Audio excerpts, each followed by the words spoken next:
The Adventure of the Six Napoleons by Arthur Conan Doyle. Narrated by Peter Silverleaf. It was no very unusual thing for Mr. Lestrade of Scotland Yard to look in upon us of an evening, and his visits were welcome to Sherlock Holmes, for they enabled him to keep in touch with all that was going on at the police headquarters.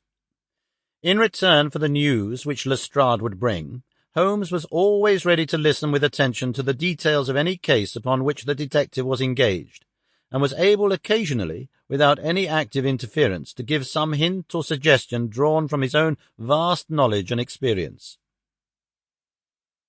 On this particular evening Lestrade had spoken of the weather and the newspapers.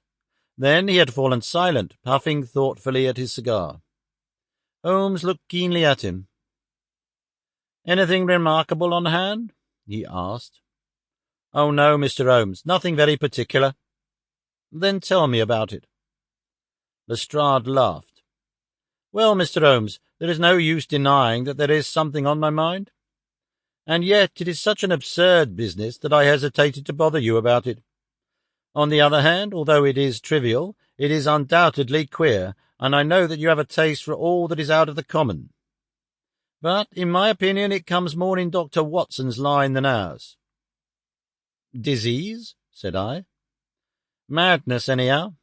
And a queer madness, too. You wouldn't think that there was anyone living at this time of day who had such a hatred of Napoleon I, that he would break any image of him that he could see."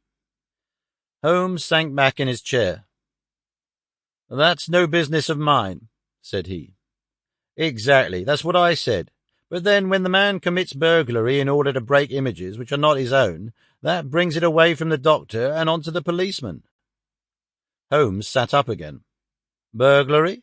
This is more interesting. Let me hear the details." Lestrade took out his official notebook and refreshed his memory from its pages. "The first case was reported 4 days ago," said he. "It was at the shop of Morse Hudson, who has a place for the sale of pictures and statues in the Kennington Road. The assistant had left the front shop for an instant when he heard a crash, and hurrying in he found a plaster bust of Napoleon, which stood with several other works of art upon the counter, lying shivered into fragments. He rushed out into the road, but although several passers-by declared that they had noticed a man run out of the shop, he could neither see anyone nor could he find any means of identifying the rascal. It seemed to be one of those senseless acts of hooliganism which occur from time to time, and it was reported to the constable on the beat as such. The plaster cast was not worth more than a few shillings." Sample complete. Ready to continue?